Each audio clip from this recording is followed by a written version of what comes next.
পাকিস্তানের একজন top famous cricketer, আগে ছিলেন cricketer, and then he became the prime minister of Pakistan. পরে এসে তিনি পাকিস্তানের প্রধানমন্ত্রী হয়েছিলেন। নাম বলতে পারবেন কিনা?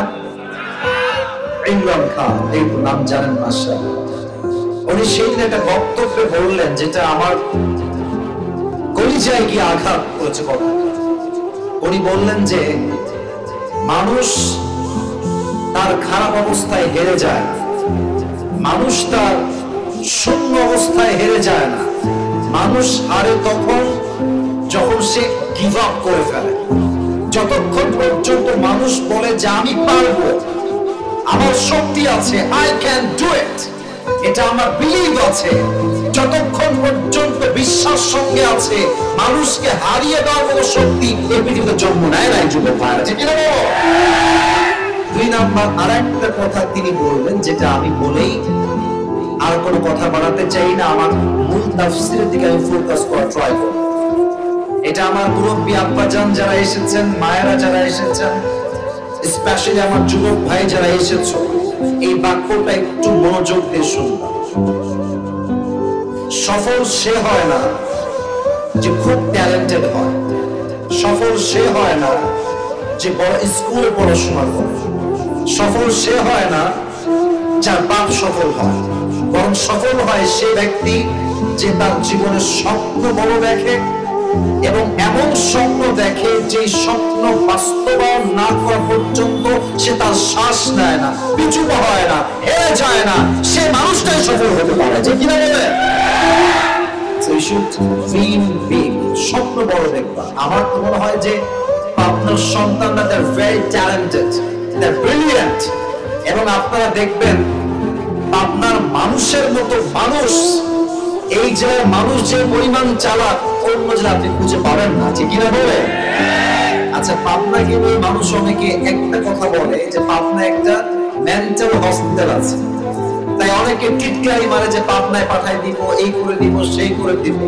আপনি খুব চেক করবেন, যে কোনো এক্সামিনেশন হলে যাবেন, কলেজ, ইউনিভার্সিটি, বিশ্ববিদ্যালয়, আপনার সন্তানরা যেখানে যায় খুব খেয়াল করবেন তাদের পরীক্ষার রেজাল্ট অন্যের চাইতে 1000 গুণ বেশি ভালো হয়। অতএব আমাদেরকে ক্রিটিসাইজ করে কোনো লাভ হবে না। আমার বিশ্বাস আপনার সন্তান কেউ কাপুরুষের সন্তান নয়, সব বীরপুরুষের সন্তান। আমরা এই পাবনার মাটিকে কবুল করো, সকলে পড়া আমিন। আমার প্রিয় পাবনার ভাইরা, কেমন আছেন আপনারা সবাই? আলহামদুলিল্লাহ, আল্লাহ শুকরিয়া, আল্লাহ আমাকে অনেক ভালো রেখেছে। আমরা যা দেখতে পাচ্ছি আজকের এই প্রোগ্রামে 20% আমার মুরব্বী আব্বাজানরা হয়তো বা এসেছে। স্যালুট জানাই আপনাদের সবাইকে। আর আমার যেটা পার্সোনাল পয়েন্ট অফ ভিউ, আজকের এই প্রোগ্রামে যত অডিয়েন্স এসেছে তার 80% আমার কলিজার টুকরা যুবক ভাই আজকের মাহফিলে এসেছে। ঠিক কি না? আমরা সবাইকে যেন কবুল করে পড়ে সবাই আমিন। এটা কোরআন দিন, কোরআন থাকতে পারে, কোরআন কি আছে মসজিদে? কোরআন যদি কেউ যেতে পারেন নিয়ে আসলে খুব ভালো হয়। আমার প্রিয় পাবনার ভাই, আমি কিছু প্রশ্ন করতে চাই, প্রশ্ন শেষ হবে আমি আমার তেলাওয়াতকৃত আয়াত থেকে আলোচনা করার চেষ্টা করব। আওয়াজগুলো যেন ভুল না হয়, উত্তর যেন ভুল না হয়, খেয়াল রাখবেন। বলেন তো আমাদের সকলের বাসা দুনিয়াতে আসার পূর্বে অ্যাজ আ মুসলিম, মুসলমান হিসেবে জাহান্নামে ছিল না জান্নাতে ছিল? ভয় পান কেন আপনারা? আস্তে কেন? জোরে বলবেন, জাহান্নামে না জান্নাতে? জান্নাতে ছিল। সেকেন্ড প্রশ্ন, বলেন তো সবাই আমাদের আদি পিতা, প্রথম পুরুষ, প্রথম নবী নাম কি? আওয়াজটা আমি 100 পাই নাই, মেবি 50% হয়েছে। আরেকবার জিজ্ঞেস করছি, the first man, the first prophet, প্রথম নবী, প্রথম মানুষ, প্রথম পুরুষ নাম কি? আদম আলাইহিস সালাম। ওনার দ্বারাই মানুষের পৃথিবীতে আসার যে সূচনা, এটা শুরু হয়েছে। আল্লাহ যখন মানুষকে সৃষ্টি করলেন, মানুষ যেন পথ ভুলে না যায়, দিক হারিয়ে না ফেলে, পথভ্রষ্ট যেন না হয়ে যায়। এজন্য আল্লাহ বললেন তোমাদেরকে আমি পথ দেখায় দিব দুইটা জিনিস দিয়ে। আমি বলবো দুইটার নাম, এরপরে আপনারা বলবেন।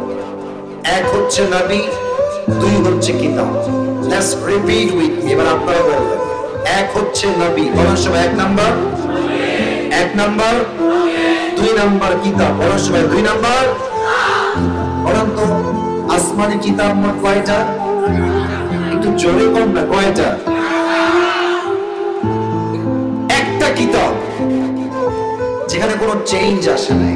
Nothing has change from beginning to the last. আর যদি হয় নাই, কেমন পর্যন্ত হবে না। কিতাবটার নাম, লাস্টে নাম, কিতাবটার নাম